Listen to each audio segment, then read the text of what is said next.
Welcome to Civil Landing History YouTube channel. In this video, we are going to discuss about some of the topics which has been arrived in the PhD entrance exam. So we are solving these questions in today's video. So subject is the irrigation engineering, and the first question is the irrigation water having SAR value 20 is called as. So different SAR value has been given.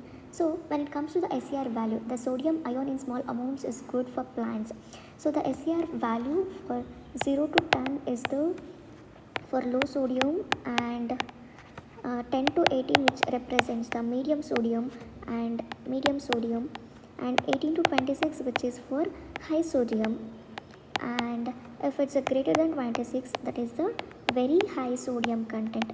So for the given question, the irrigation water having the SAR value 20 is called as, which representing the 18 to 26 high sodium. The answer is B, high sodium water.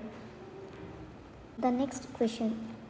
The coefficient of roughness for an earthen canal is excellent condition is. So what is the given answer? So this is the Manning equation we are going to represent, and Manning equation is V is equal to 1 by n into r power of 2 by 3 into s naught 1 by 2.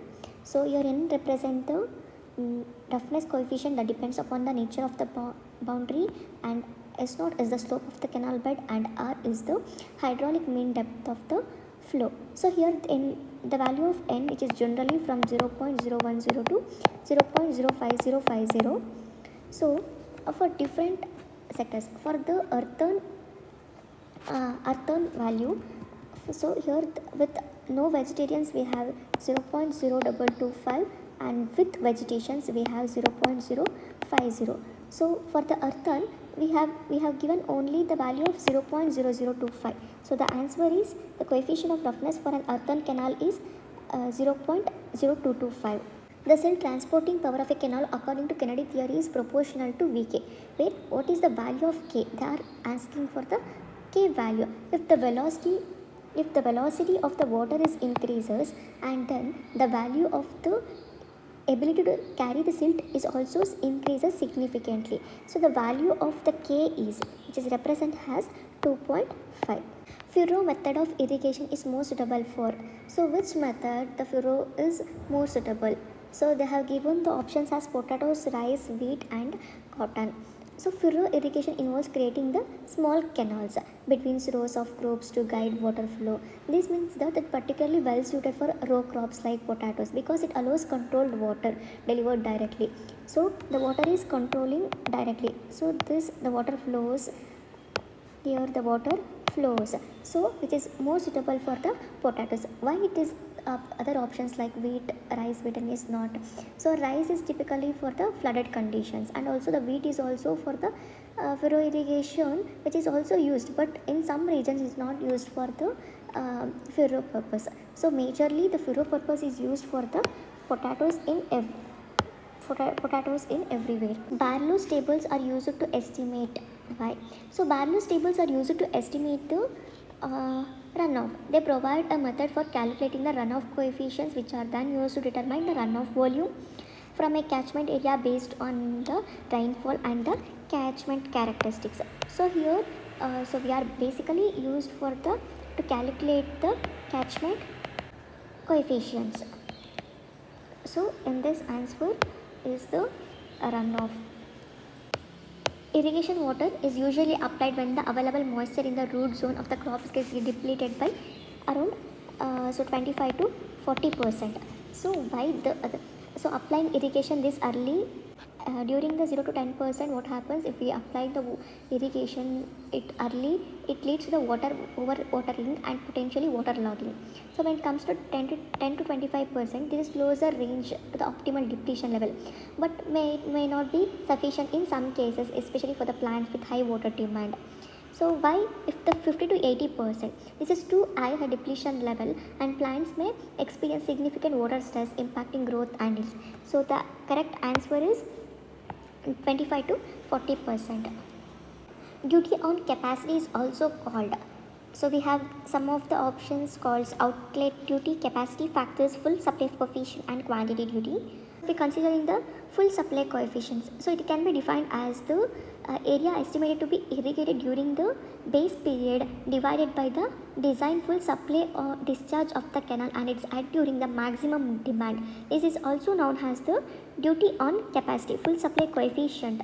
So if we considering the full supply coefficient, so this can be considered, it also called as the duty on capacity. A fully modular canal outlet has its in canal outlet, sensitivity refers to how much the outlet discharge changes in the response to a change in the water level of the distributed channel. A fully modular outlet is designed to maintain a constant discharge regardless of water level fluctuations in the distributed. For the sensitivity is 0, and if the flexibility, if the ratio of rate of change of discharge to the outlet to the rate of change of discharge to the distributed channel, a fully modular outlet is designed to be independent of the distributed channel discharge. So the flexibility is also in the 0. So the answer is sensitivity is 0 and the flexibility is also a 0. In a concrete gravity dam with a sloping upstream face, the resisting force is provided by, so which in a concrete gravity dam sloping upstream face, it is supported by, so one is the weight of the dam and the weight of the water supported by upstream. So what happens in the weight of the dam, this is the primary force resisting the overturning and sliding forces caused by the water pressure. So when it comes to the weight of the water, that is also true, and when it comes to the weight of the water supported by the upstream slope, what happens here, the sloped upstream face creates a vertical component of force due to the weight of the water resisting on it. This vertical component acts as an additional resisting force.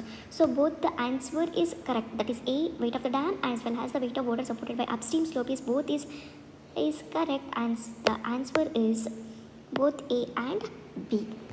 Next question is, the blanket in earth dam is provided by. So what happens, the blanket in earth dam is provided by the upstream side of the ground level to act as an impervious layer and to prevent from seeping through the dam and its foundations. So this is correct. And so upstream side. When it comes to the downstream side, so to manage the seepage and prevent piping, a blanket is primarily for preventing initial seepage and is placed in the upstream side. So that is also incorrect, and at the ground level of the upstream and downstream. What this option suggests that the blanket is provided on both the upstream as well as the downstream side. While some dams might have additional drainage features on the downstream, the primary purpose of the blanket is to prevent the sewage at the upstream. So that is also a false. And on the downstream slope, a filter, not a blanket, it is typically placed on a downstream slope of the slope. That is also false. The correct answer is at the ground level on the upstream side. A crop requires a total depth of 92 cm of water for a base period of 120 days. What is the duty of water? So the formula which is used for is equal to D is equal to 864 into P by delta. Duty is equal to 864 P by delta. Here is the value of B, that is the base period B is equal to 120 and the delta is equal to 92 centimeter. When we are applying D is equal to 864 into 120 divided by 92, the answer we'll get is the 1127 hectare per cubic. So the answer is B. Answer is B. An irrigation canal freely flowing under drainage canal is called as. So here an aqueduct. So what happens in the aqueduct, it representing the irrigation canal flows over the drainage channel. And when it comes to the super passage, so it is not possible. Super passage is a type of cross drainage structure where an irrigation canal flows beneath a drainage channel like a stream or a river. This allows the drainage water to flow freely above the canal without mixing with the canal water. This is true, as well as when the level crossing is where the canal is drainage canal intersect or near the same level requires structure to regulate the flow of both. So this is false. And one is the siphon, which refers to diverse for transferring liquid, but in the context of cross drainage structures, it would be typically used to carry a canal under a drainage channel under the pressures. So this is not freely flowing, and the answer is a super passage. The bed level of a canal and the high flat level of a drain at the crossing point are respectively 216 meter and 214 meter. What kind of crossing drainage work is constructed? So here super passage, siphon, aqueduct and siphon aqueduct. So here to determine the bed level of the canal and the high flood level of the drain. So canal bed level should be that is 216 meter and the drain high flood level should be 214 meter. So which is both it is the so here when it comes to the super passage, drain is above the canal. So drain high bed level is above the canal bed, and when it comes to siphon, drain flows under pressure beneath the canal. So in the aqueduct, canal is above the drain, canal bed is above high flood level of the drain. So the answer is at the aqueduct. A reservoir extending 20 km upstream and having a design wind velocity of 100 km per hour. A gravity dam should be provided with a free board of how much? So to reservoir fetch, reservoir the length of the water surface exposed to wind which is will be 20 km and the wind velocity should be 100 km per hour. So the answer is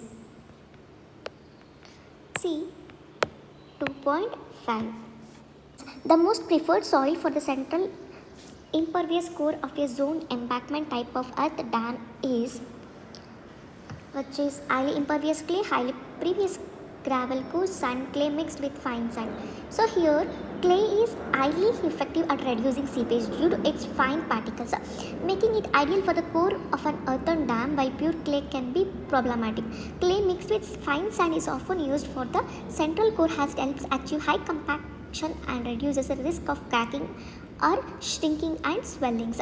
So the answer is the high impervious clay. So why not the highly previous gravel and the other options?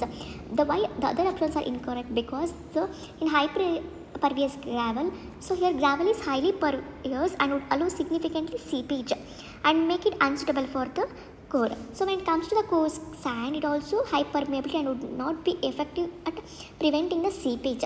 Clay mixed with fine sand, that is also a while clay mixed with it's not a good option where highly impervious clay is considered the most preferred for the central core. So the answer is highly impervious clay.